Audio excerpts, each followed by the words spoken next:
woman I know, and I'm not going to say my mother, because my mother's strong. Don't get me wrong, but the strongest mother I know, my grandmother, we call her Granny Bunch. She's the strongest woman I know. Now, the structure of our family is not normal. A lot of large families with a lot of men have what you would call patriarchies. You have a patriarch, an older gentleman that kind of he's the one that everybody turns to for leadership and wisdom as the family grows. We actually had a little different type of setup. And this even extended to young men that had been raised by their fathers and they lived long lives.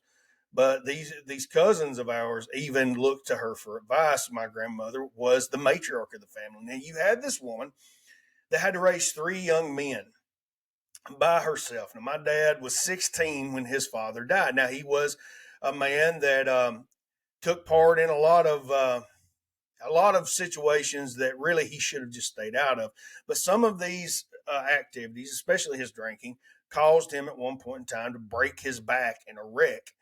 Now, it caused a lot of health problems. They even had to move to Arizona to get in a more stable climate because the doctor said it was going to mess with him tremendously, and for his health, he needed to move there. But amidst all this, one night with the pain of his back, he was laying in front of the wood stove, which he would do to help with the pain in his back. And the next morning, they found him deceased on the floor of the home. But even before that, my grandmother had to be strong because this man would be gone. She told me a few times he was, what it really was. He was chasing tail. He was running with his friends. He was out drinking. He was out partying, and we have a tradition of that in the men in our family. Now he would leave her there for days by herself in this house down the road from where I live. And at the time, this neighborhood was sparsely populated. There was it was basically a lot of vast woods and forest, and there weren't as many homes. It wasn't that large of a neighborhood. Really, when I was a kid, that wasn't that large of a neighborhood until certain communities started coming in, trailer parks started popping up. So she was in this home alone, a young mother, and she talked about being just so afraid to walk across her home. She was afraid somebody might see her through the window and break in and try to hurt her and the kids because they knew that my grandfather was gone and wasn't there to protect her. Now, I know this for a fact. There were men that would do this because the second strongest woman that I know, or equally as strong, was Granny Pan, Vera Joe Troxell, my mother's mother. Now, that's a whole nother story, but Granny Pan shot a couple guys that were trying to break into the house while my grandfather was working as a chemist at the local concrete factory. And Granny shot these guys. They never got reported because these men were trying to break into her house. They knew what would happen. My grandfather was well known and well respected in the community. So while he was at work, my uncle was in Vietnam and my other uncle was at work and had, basically moved out. My mother and my grandmother, Granny Pan, were at home.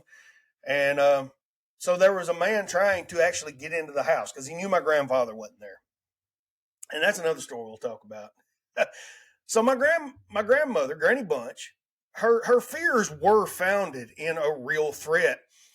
And so at one point in time, my grandmother had to just, she said, I got tired of being afraid.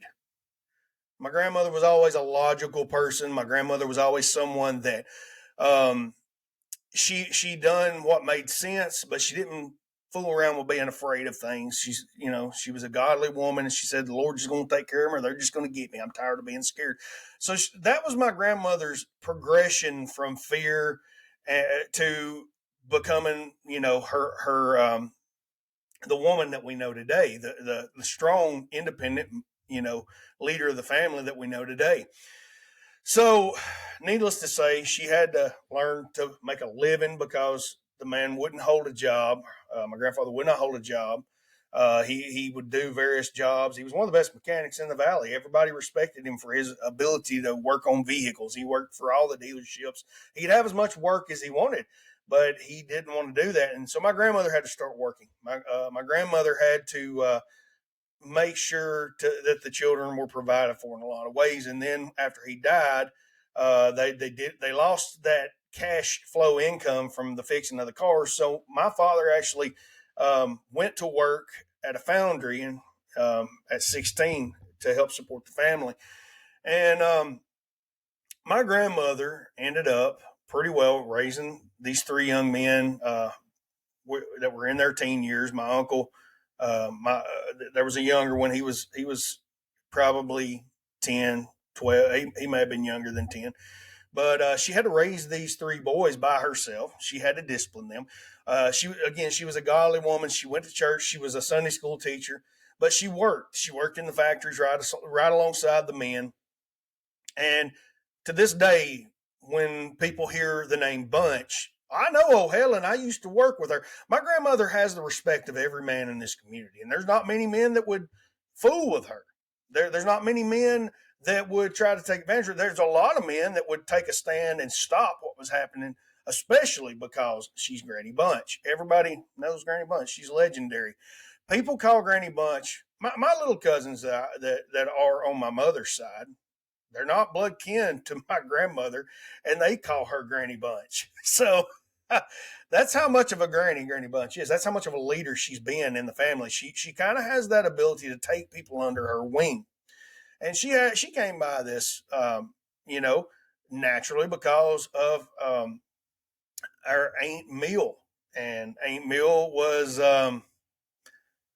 she was she was a tough woman too, and she would she she came to the Lord.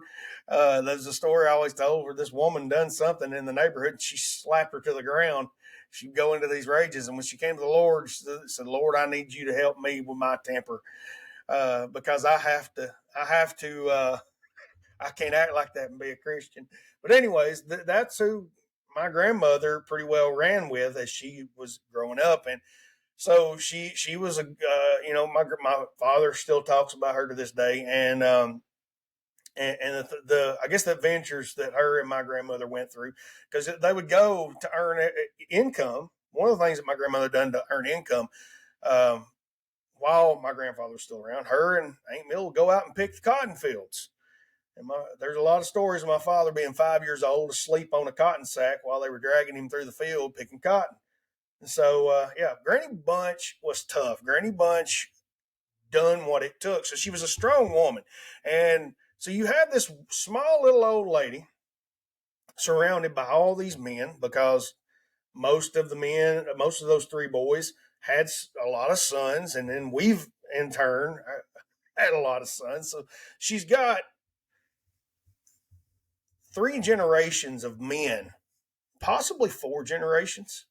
I'm not sure if some of the sons have had children yet. There's a few we don't know.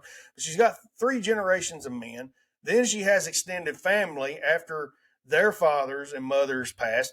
They still had Granny Bunch's back. So everybody pretty well looks to Granny Bunch. She is getting older in years, so now we're all kind of having to see a world without her, in the next couple decade or so. If what it's going to be like, kind of scary.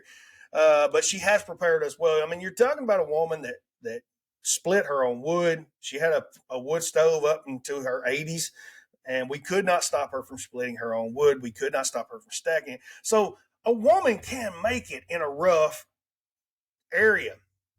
But even my grandmother knew she was not physically capable, especially in her older age, to take on a man. But there weren't many men that would fool with her, because she had a lot of men that she had raised up and trained that would, deal with the situation. Now, then you had Vera Joe Troxell. Now, that was my mother's mother. My mother was raised on a farm. Now, my grandparents on that side had a very large farm. They grew everything they ate. They milked cows. They raised pigs. They raised meat cattle.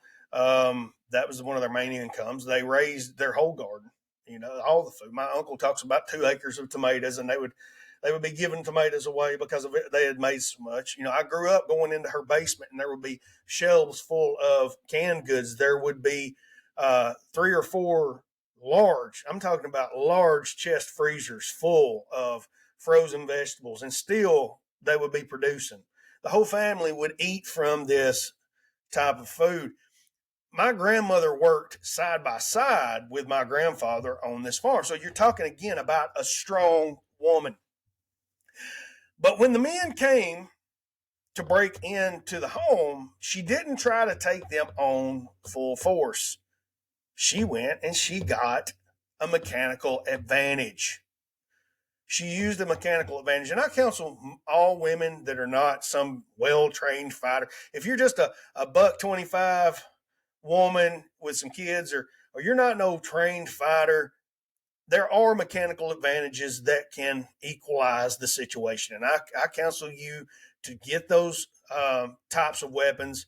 And again, don't think you're going to be Katniss Everdeen and get a bow and you're going to be this sleek fighter, with a bow. Because I'm going to tell you, there are a lot of people that have a lot of practice killing stuff with bows in the areas you're going to be wanting to bug out to in a disaster. I mean, there are as many men out here that are as well trained, men and women that are as well trained with bows as they are firearms. There is an adept to kill with a bow as they are a firearm. And again, you're not going to have to reload it or buy a bunch of ammo. You can, as long as you keep up with your arrows. But again, if you lose those arrows, they're going to be really hard to replace in that type of disaster scenario. Now, bullets and stuff, you're going to find them in cupboards, drawers, basements, trucks. You're going to find them everywhere. And so just be proficient with firearms and have an ability to shoot multiple calibers. And that's a whole nother podcast. But anyways, this grandmother, she had a little 22 pistol. And I remember this pistol when I was a child because we would spend the night with my grandmother after my grandfather, Clyde Troxell, died of a heart attack.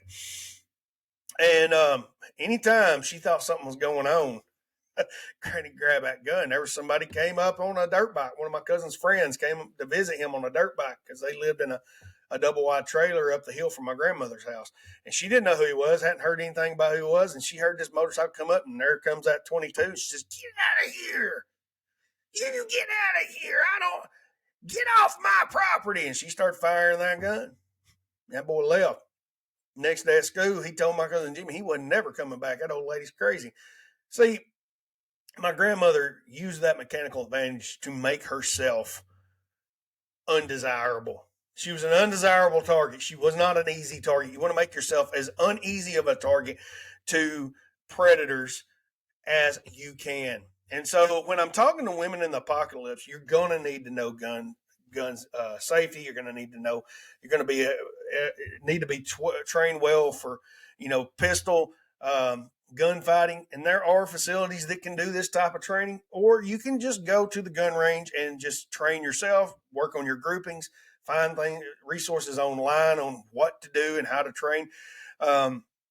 But yeah, that mechanical advantage. To tell the story, this man was trying to break into my grandmother's home. My grandfather was going to the chemical plant. The concrete plant. And he was a chemist there. He was working the night shift, and he would farm during the day. And so it was just her and my mother there. And my mother was young.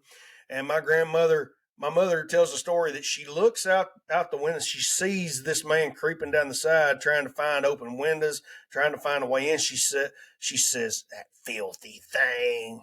It's the only thing I remember from that story Granny Pan saying during that moment. But she sticks that pistol out that door and pops him in the leg, and said you could hear him screaming and hollering, and he runs away. And you can hear him falling in the woods because he's been shot in the leg. He's injured. Needless to say, he didn't come back and try to break in. And my grandmother is at the hairdressers in downtown, near, it's not downtown anymore, because that was an old phrase from back in the day. It's just an old part of town that nobody goes to much. But she went down there to the hairdressers and was getting her perm, and that man's sister was there, and she wasn't going to say not a word because nobody knew. The police hadn't been involved. Mountain law right here. She didn't know if that man had lived or died. That lady leans over to Granny Pan and she says, "Joe, did you hear about my brother getting shot?" My grandmother said, "What?" She said, "Yeah, he got shot." Granny didn't skip a beat. Said, "Well, Lord help, who did that?" And that woman sitting there talking about she didn't know Granny did not skip a beat. But that's showing you that there's always been this threat of lawlessness. There's always been this threat of disaster, this threat that people will go rogue. There may be a woman out there with firearms taking advantage of men, but this is the thing: you have to learn to equalize yourself. You're not going to be able to kick a man always in the genitalia.